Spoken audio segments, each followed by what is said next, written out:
So what is regret but this story we keep telling ourselves that we are the person who has done this to us?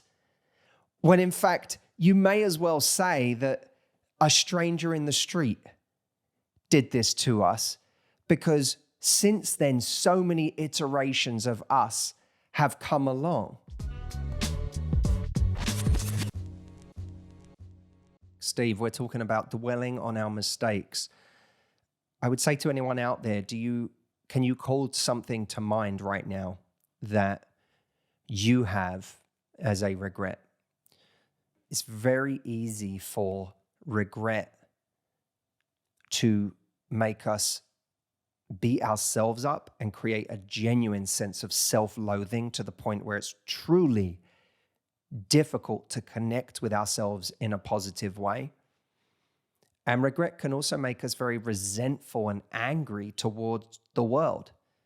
I can easily bring to mind people that I'm aware of in my life who were in a relationship for many years and got to the point where they realized that they had to get out of it, but then looked back on the years where they'd known something was deeply wrong, years where they knew that they had stayed with the wrong person, and are now finding themselves oscillating between anger towards that person or towards the opposite sex in general, and anger towards themselves for allowing it to happen.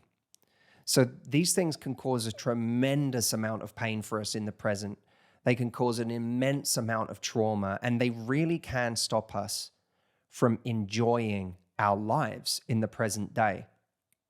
So I wanted to talk about this today and get into it, not necessarily as a specific topic about our dating lives, although many of our regrets may intersect with our love lives, but as a general theme that I know will be affecting a lot of listeners out there of this podcast. Steve, what are your thoughts on regret as a concept? Well, let me just turn this around one moment. Does Matthew Hussey have regrets? Yes. Yes. Steve, did you know that we have a brand new spanking virtual retreat coming up? I said spanking. There won't be any spanking. I meant to say brand spanking new, not brand new spanking. Forget it then. That was your one stipulation.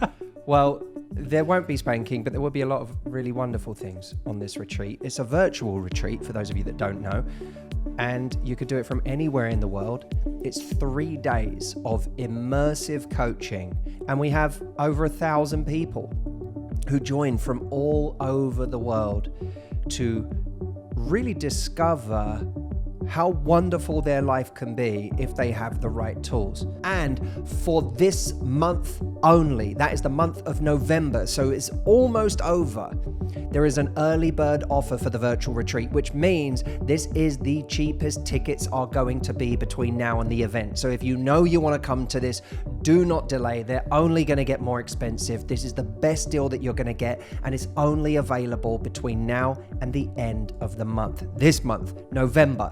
Go to mhvirtualretreat.com to get your early bird special ticket while they're still available. And now, on to the episode.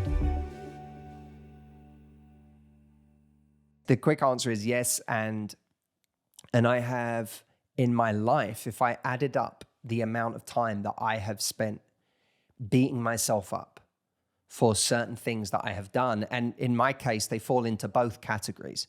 I have regrets that fall into the category of, I remember a very specific moment in my life where I wish I had, I was met with a fork in the road where I could have gone one way or the other. And I wish that I had gone the other way. And I can also look at regrets I have around things that I did for a long time that have had an effect on my life.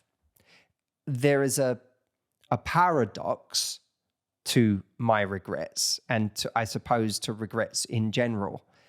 I'm sure I've quoted this on the podcast before, but Anne Lamott said in her book, Almost Everything I Know, I think it's called. But she says all truth is paradox. And it can be true. It certainly is true for me that I both have regrets that I would be tempted, if I were capable of doing so, I would be tempted to go back and do something differently. But I would also, in truth, be too afraid to change it. Yeah. Because I would be too afraid of losing all the good that has come from those moments in my life. So there is this paradox that I both have regrets, but also don't think that I would change those things if I could, because I'd be too afraid that the life that I love today and the things that I love in my life today would be adversely affected or wouldn't even exist if I did change one of them. Well, this is where it gets sort of existential, because some things, there's a Cormac McCarthy quote that says, "You never know what worse luck your bad luck has saved you from." Mm. And there are certain things that you might regard as bad things befalling you, bad decisions, things where you could have made a more optimum decision. You know, say you chose somewhere different to go to school, or you chose a different partner when you were 21, you chose a different girlfriend, and you go, man, if I knew, I would have never dated that person. But you don't know what that turned you into today, dating that person. You don't know what forks in the road that changed. It may have saved you from some other kind of catastrophe. So it is a little difficult to play, as Neil Ferguson calls it, counterfactual history with your own life.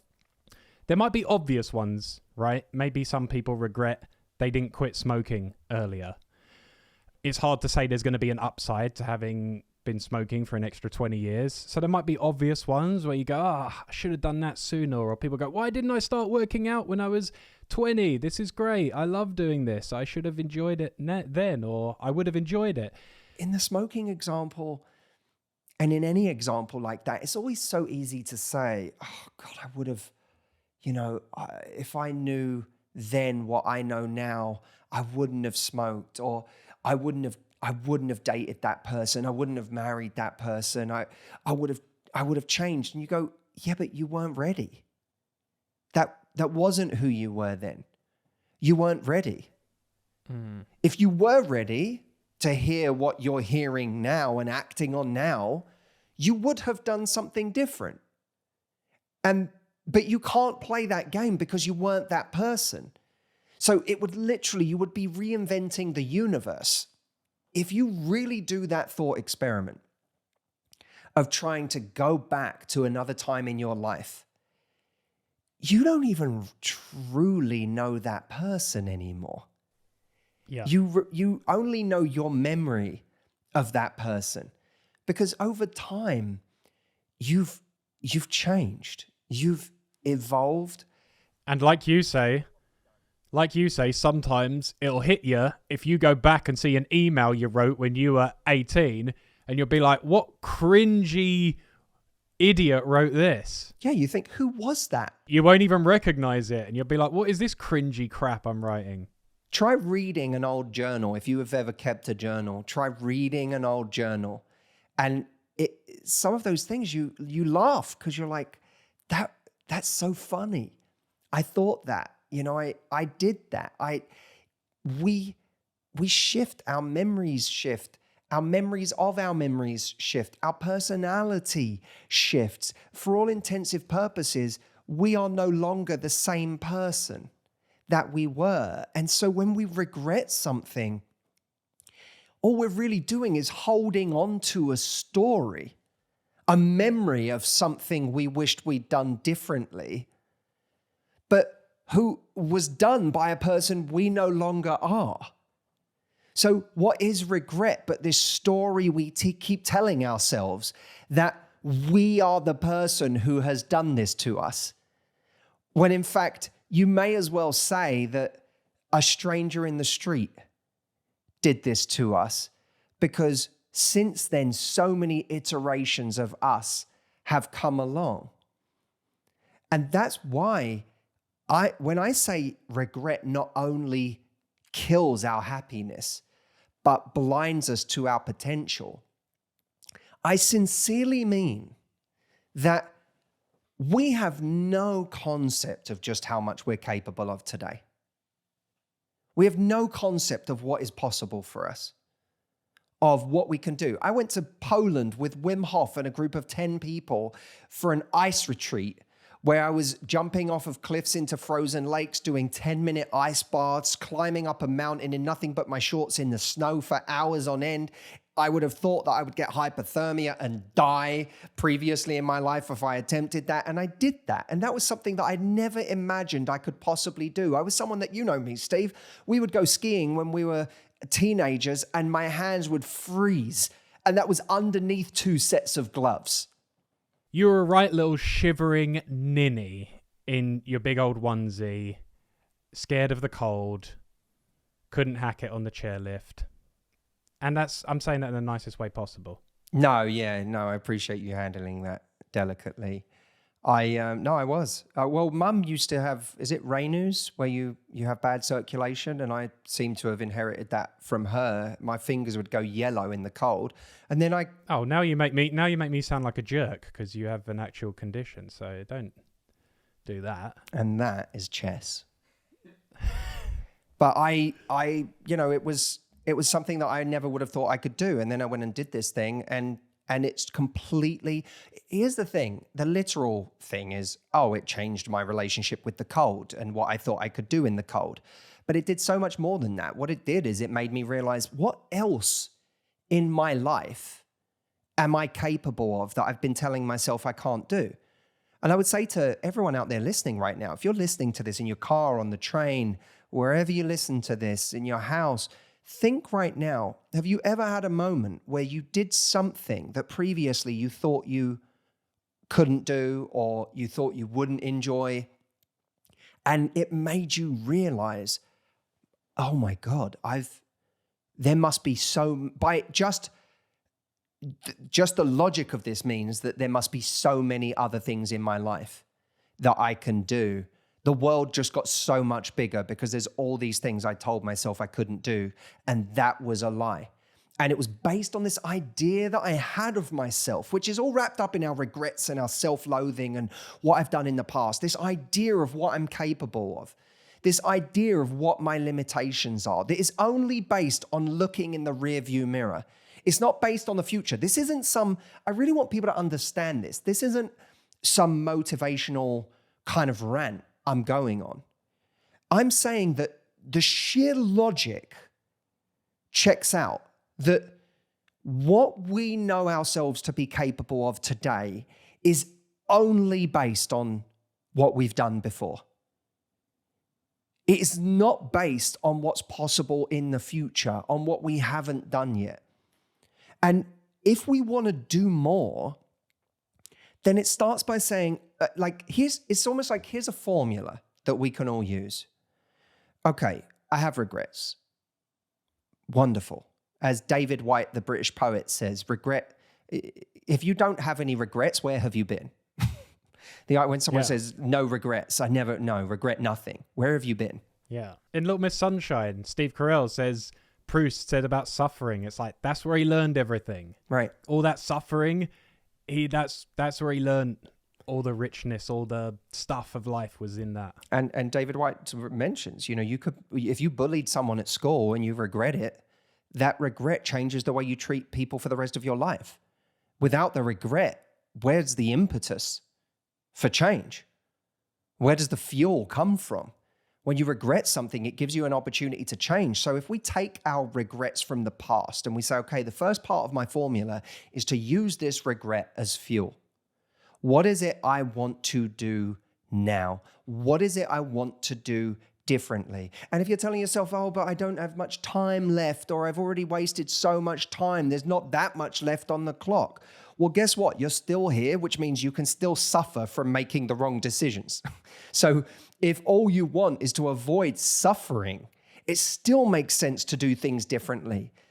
Christopher Hitchens said, choose your regrets in life. Choose your regrets. We're all going to have them. Yeah. Choose your regrets. Now, are you going to live to regret this moment where you found something out and then still ignored it? And you still had all this time left on the clock where you could have made a shift, where you could have done something different? You could live to regret spending more years beating yourself up instead of more years living or making an impact. But we use that regret to go out and do something. And I believe that even though change is a slow process, we wildly overestimate how much time it will take to feel better. I'll repeat that. Change is a slow process. Getting different results in our life can be a slow process. Whether it's the path to building financial independence and freedom, whether it's the path to building a great relationship, whether it's the path to having a great body, whether it's the path to having strong friendships, whether it's the path to just being a better person, these things don't happen overnight. We know that because we know how hard it is to change a habit. Changing a habit is a difficult thing. We have our reflexes, we have our wiring, and it's about unwiring and rewiring, and that takes time. But feeling better doesn't take nearly as much time as we think it will. I am always surprised when I'm feeling terribly low, or when I'm feeling behind, or when I feel overwhelmed, and I am telling myself that I'm going to have to move a mountain in order to get out of this situation. Part of that has some truth to it. In order to fundamentally change the situation that I'm overwhelmed by, usually it is going to mean a lot of work over time. The part that I'm miscalculating is how quickly I can feel better. Mm-hmm. It's like writing a book.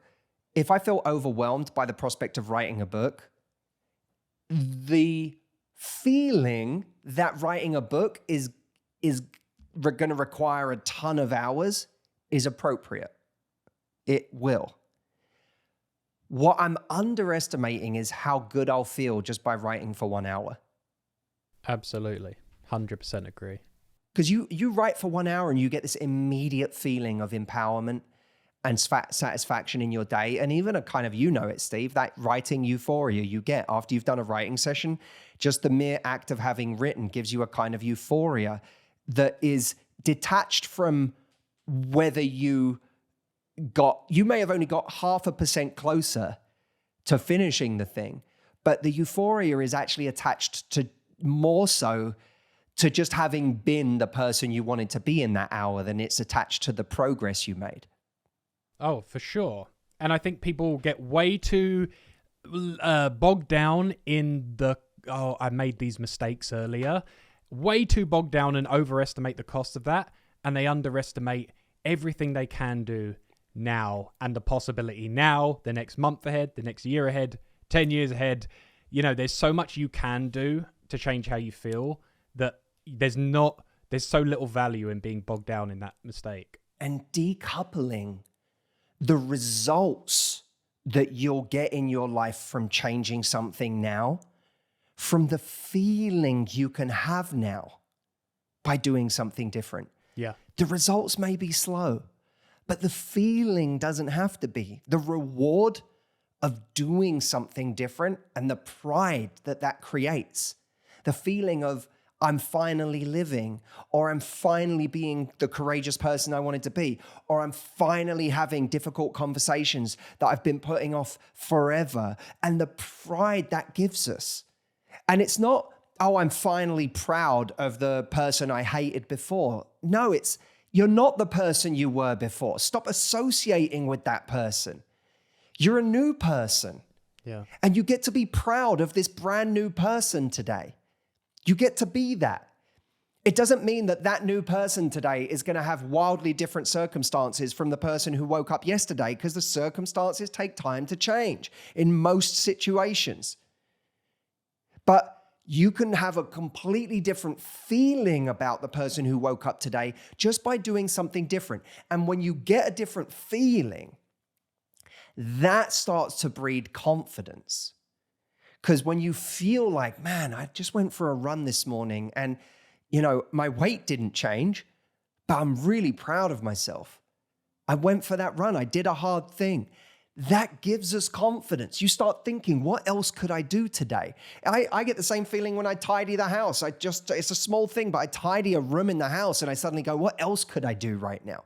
Or when I complete a piece of work or even make progress for an hour or do something difficult, I think, what else do I want to take on today? You get momentum. The feeling creates momentum, and momentum creates consistency, and consistency over time creates results.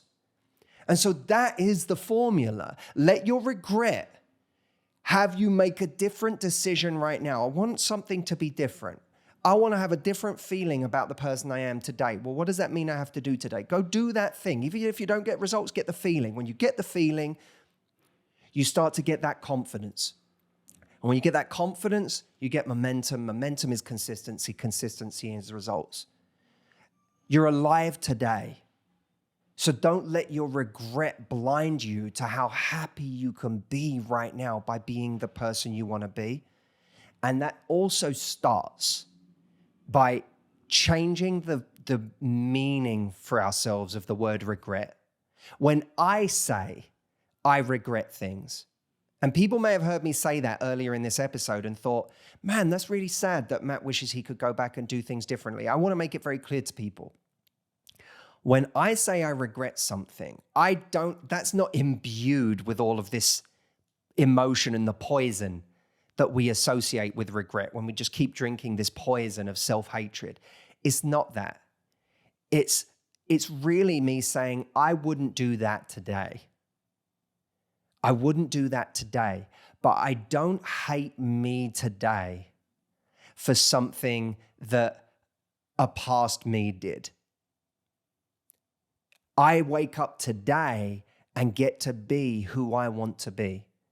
And instead of seeing it all as wasted time and, oh, look at all that's been lost, I can look at what's been gained through the insight and also acknowledge that I literally wouldn't have that insight without that regret. So to wish to not have the regret is to also rid yourself of the insight, but also to realize that if I just take on the attitude that I am a brand new person today, I don't actually think in this timeline of, let's say you were 70 years old and you were going to die at 80 and you only had 10 years left and you'd been doing something your entire life and you looked at the calculation of your life and said, this is so sad.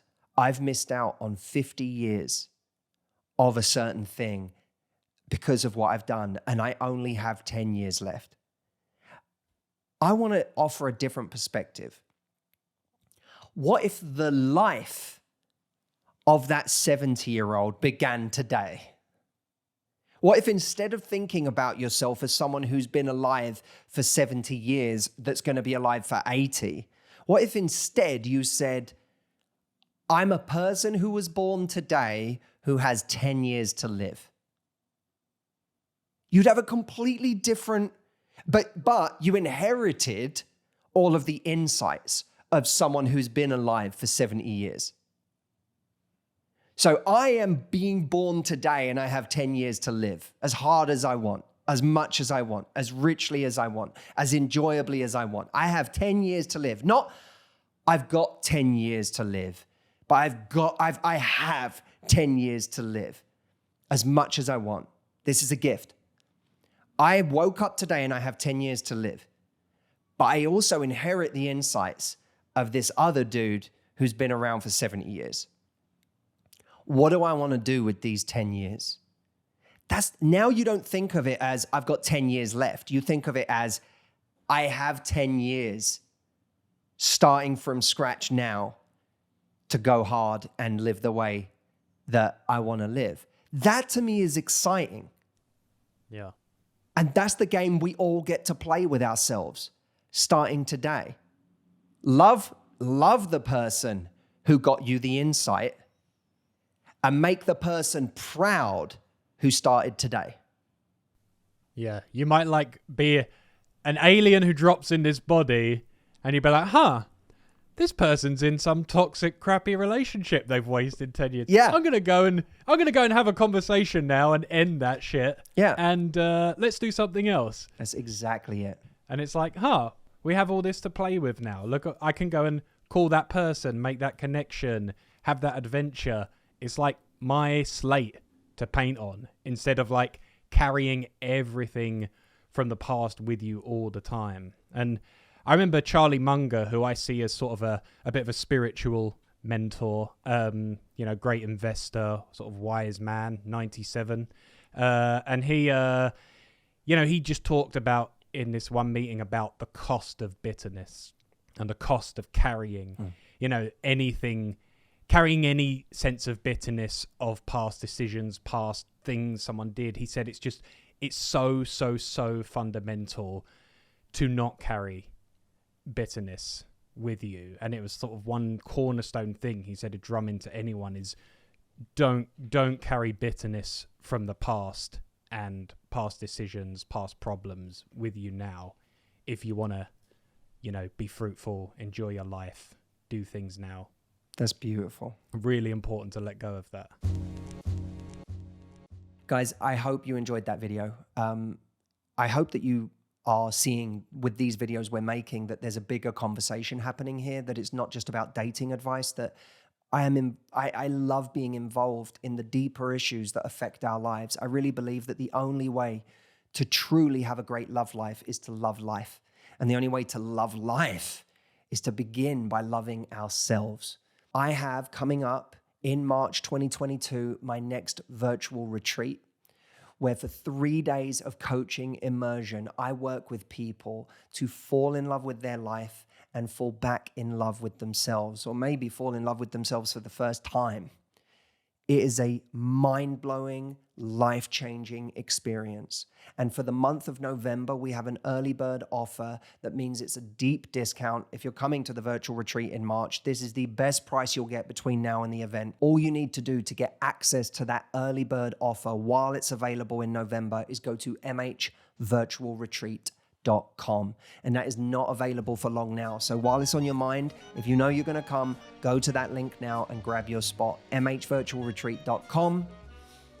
And I'll see you in the next video.